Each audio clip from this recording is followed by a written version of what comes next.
Welcome to icon news. నేను మీ Pawan Krishnamurthy. Supreme court సంచలన వ్యాఖ్యలు చేసింది, అలాగే సంచలనాత్మక నిర్ణయం కూడా తీసుకోవడం జరిగింది.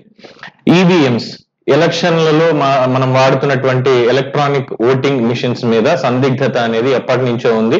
అలాగే దానికి టెక్నికల్ అంశాల మీద అనేక మంది నిపుణులు కూడా చాలా సార్లు మాట్లాడడం జరిగింది. ఆ ఈవీఎంలను అడ్డు పెట్టుకుని భారతీయ జనతా పార్టీ రాజకీయం చేస్తోంది అని ప్రతిపక్షాలు కోర్టుకెళ్ళాయి.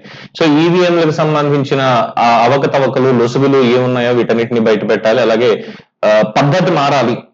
చాలా మంది చెప్పారు ముందే ఈ బ్యాలెట్ పేపర్ ఓటింగ్ కే వెళ్ళాలి, ఇదంతా అవసరం లేదు అని చెప్పి స్పష్టం చేశారు.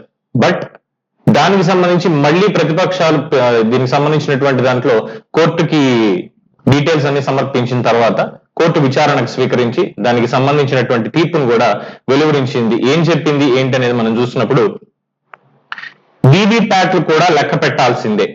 2019 ఎన్నికల్లో ఏదైతే మనం చూసామో ఆ రోజు ఉన్నటువంటి కూటమి వీళ్ళందరూ కూడా చెప్పినటువంటి దాంట్లో ప్రతి ఓటు ఏదైతే మనం ఈవీఎం లో ఓటు వేస్తామో ఆ ఓటుకి సంబంధించి వీవీప్యాట్ స్లిప్ కూడా అందులో పడుతుంది. ఈ ఓటు తోటి దాన్ని ఖచ్చితంగా క్యాల్కులేట్ చేయాల్సిందే ప్రతి దాన్ని. అప్పుడు ఏం చెప్పారు, ప్రతి ఈవీఎం నుంచి అలా చేయడం అంటే చాలా పెద్ద ప్రహసనం అవుతుంది, చేయడం కుదరదు, అధికారులందరూ కూడా ఎదుగుతారు అని చెప్పి ప్రభుత్వం అప్పుడు చెప్తే, లేదు దానికి సంబంధించే కొన్ని అమెండ్మెంట్స్ ఉండాలి. ఏదో ఒక నియోజకవర్గంలో ఒక 5 వీవీప్యాట్లు, 5 ఈవీఎం మిషన్లు తీసుకొని వాటిని లెక్క వేయండి అని అప్పుడు తీర్పు ఇచ్చింది. 2019లో చూసాం ఆల్రెడీ ఆ రకమైనటువంటి తీర్పు.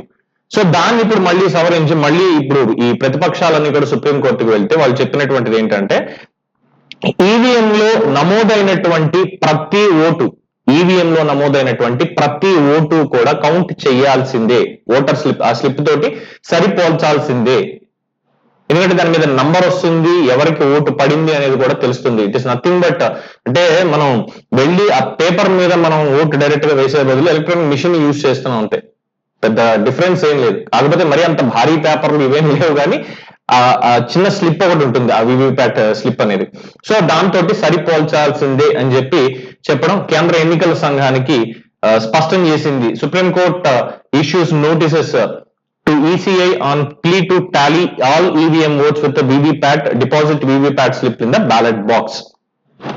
ఆ బ్యాలెట్ బాక్స్ లో ఏదైతే పడుతుందో స్లిప్ అనేది పడుతుందో మొత్తం అన్ని కూడా టాలీ చేయాల్సిందే, దీనికి సన్నాహకాలు చేసుకోండి అని చెప్పి సుప్రీంకోర్టు తీర్పు ఇవ్వడం జరిగింది.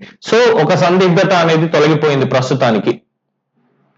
ఈవీఎం మిషన్లు ట్యాంపర్ అవుతాయి, ఇంకోటి అవుతాయి అనేటువంటి ఆరోపణలు ఉన్న నేపథ్యంలో వీవీప్యాట్లను కూడా సరిపోల్చాలి అని చెప్పినప్పుడు ఇప్పుడు ఖచ్చితంగా అధికారులు సరిపోల్చి తీరాల్సిందే. అందులో ఎన్ని ఓట్లు పోల్ అయ్యాయి, ఎన్ని వీవీప్యాట్లు దేనికున్నాయి, మిషన్ కి కానీ వీవీప్యాట్ లో ఉన్న దానికి కానీ ఏమన్నా కౌంట్ డిఫరెన్స్ వచ్చింది అంటే ఖచ్చితంగా డిఫెక్టివ్ ఫాల్ట్ ఏదైనా ఉండాలి.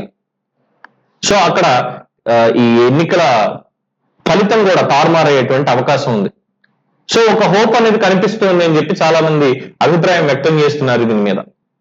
చూద్దాం అది నిజంగా ఎన్నికల కమిషన్ ఏం చెప్తుంది. ఇప్పుడు సుప్రీంకోర్టు ఇచ్చినటువంటి నోటీస్ కి తగిన సమాధానం చెప్పి సన్నాహకాలు చేస్తుందా, వీవీప్యాట్లు అన్ని కూడా లెక్కించాలని. దాదాపు 50 లక్షల్లో ఎన్నో ఈవీఎం మిషన్స్ అనేవి ఉన్నాయి.